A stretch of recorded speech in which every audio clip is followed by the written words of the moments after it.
और सबसे पहला सवाल शहजाद पूनावाला, पहला रिएक्शन आपका, क्योंकि राहुल गांधी कह रहे हैं कि उद्घाटन राष्ट्रपति महोदया को करना चाहिए, आप इस पर क्या कहेंगे? देखिए, ऐसा है, इनको समस्या संसद नई बनने वाली संसद से नहीं है, क्योंकि अगर आप देखेंगे गहराई में तो 2012 में स्वयं जयराम रमेश हो या मीरा कुमार जी उस समय की स्पीकर थी, उन्होंने ही कहा था कि ये संसद भवन अति आवश्यक है उस समय पर। तो 2012 में जो प्रायोरिटी था वो आज वैनिटी तो हो नहीं सकता। इनको प्रॉब्लम इससे भी नहीं है कि प्रधानमंत्री कर रहे हैं। मैं आपको बताता हूं कुछ तथ्य। क्यों? क्योंकि जब विधानसभा के इनॉग्रेशन में उस समय पर 2010-11 के समय पर मनमोहन सिंह जी जा सकते हैं। त्रिपुरा की बात कर लो, मेरे पास मणिपुर का एक उदाहरण है, त्रिपुरा का उदाहरण है, तमिलनाडु का उदाहरण है, उसमें तो सोनिया गांधी भी स्वयं इनॉग्रेशन के लिए गई थी। तो ये भी प्रॉब्लम नहीं है। और आप तो जानते ही है कि राष्ट्रपति जो होता है वो कार्यपालिका का एक प्रकार से प्रतिबिंब होता है। प्रधानमंत्री जो होते हैं वो विधायिका का, या मुख्यमंत्री जो होते हैं वो विधायिका का या विधानसभा का या लोकसभा के एक प्रतिबिंब होते हैं। तो इसमें भी कोई कॉन्स्टिट्यूशनल प्रॉब्लम नहीं है। और इन्होंने तो मंत्रियों से लेकर प्रधानमंत्री से विधानसभा के इनॉग्रेशन कराए, तो ये भी इशू नहीं। इशू क्या है? इशू दरअसल ये है कि आज जब गुलामी के अलग अलग चिन्ह हट रहे हैं, जब राजपथ का चिन्ह हटाकर कर्तव्य पथ किया जाता है तो उसका विरोध होता है, जब सरदार पटेल की एक बड़ी प्रतिमा खड़ी होती है तब उसका विरोध होता है, जब जॉर्ज का क्रॉस नेवी एनसाइन से हटता है और वहां पर शिवाजी महाराज का एक नेवल एनसाइन आता है तो उसका विरोध होता है, जब औरंगजेब रोड का नाम बदलकर एपीजे अब्दुल कलाम किया जाता है तब उनका विरोध होता है। तो इसका मतलब यह है कि जब भी कोई आत्मनिर्भरता का प्रतीक आता है और गुलामी का एक चिन्ह हटाया जाता है, और ये इससे कोई निकाल नहीं सकता कि आज की जो संसद भवन बनी है वो संसद भवन दरअसल 1937 में बनी थी, और वो भी बनी थी एक इंपीरियल काउंसिल के लिए। उसमें केवल 800 सदस्यों की बैठने की जगह है। एक नया पार्लियामेंट जब बनेगा तो वो नया पार्लियामेंट इस दिशा से बनेगा कि जब डिलिमिटेशन का एक्सरसाइज हो तो उसमें 1200 से अधिक सदस्य बैठ सके। ये फायर सेफ्टी ऑडिट और बाकी अर्थक्वेक की जो जोन है उसकी भी सारी चिंताओं को मद्देनजर रखते हुए उसको बनाया जा रहा है। क्योंकि कांग्रेस पार्टी को इसमें एक तो कमीशन खाने का अवसर नहीं मिल रहा है, पारदर्शिता से बन रहा है, और दूसरा ये गुलामी के चिन्ह के बदले आज आत्मनिर्भरता का प्रतीक तैयार हो रहा है, तो इसीलिए इसका विरोध है। वरना तो विधानसभा का इनॉग्रेशन प्रधानमंत्री से कराने वाले आज किस मुंह से इसका विरोध कर रहे हैं? तो स्पीकर साहब ने न्योता दिया है प्रधानमंत्री जी को, उनका अधिकार क्षेत्र है, उन्होंने अपने विवेक का अधिकार किया, विवेक का इस्तेमाल किया है। ठीक है, घनश्याम तिवारी हमारे साथ हैं समाजवादी पार्टी की ओर से। घनश्याम तिवारी जी, क्या कहेंगे इस पर? ये बेवजह की सियासत खड़ी करने की कोशिश है राहुल गांधी की ओर से, या फिर हर एक बात पर जब तक टीका टिप्पणी न हो तब तक लगता नहीं कि कुछ ठीक ठाक चल रहा है? नमस्कार राम, आपको, दर्शकों को और को पैनलिस्ट को।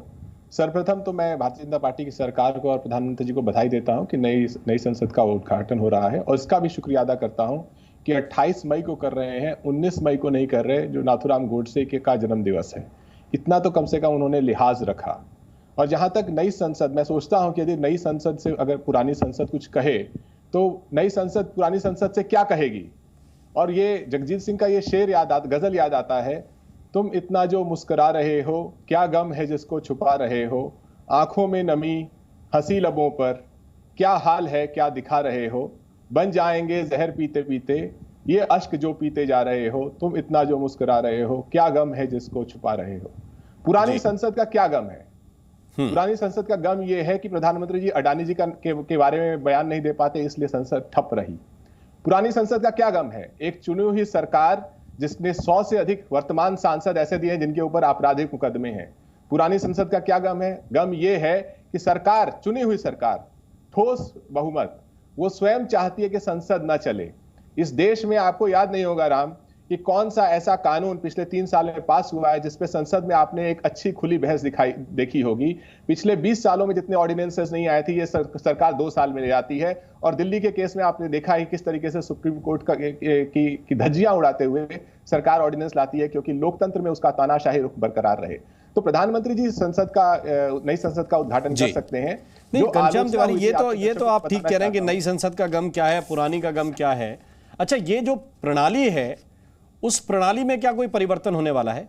सिर्फ एक नई इमारत, जैसे आप पुराने मकान से, कभी पुश्तैनी मकान आपका कहीं रहा होगा, बाद में आप दिल्ली में या किसी दूसरे शहर में आके शिफ्ट हो गए, अच्छा मकान बना लिया, तो इसमें आपके जीवन शैली या आपके सांस्कृतिक मूल्य या काम करने की पद्धति में परिवर्तन कहाँ हो गया? पहली बात। दूसरी बात यह कि विपक्ष का क्या गम है, जरा यह भी किसी शेर में बताइए कि कोई तकलीफ ज्यादा है कि साहब नए भवन में बैठेंगे, अच्छी व्यवस्था होगी, कहां तकलीफ है, क्या गम है, उसका भी कोई शायरी सुनाइए। देखिए, गम तो कुछ कई बार कुछ चीजें ऐसी होती हैं कि शायरी उनका दुख बयान नहीं कर पाती।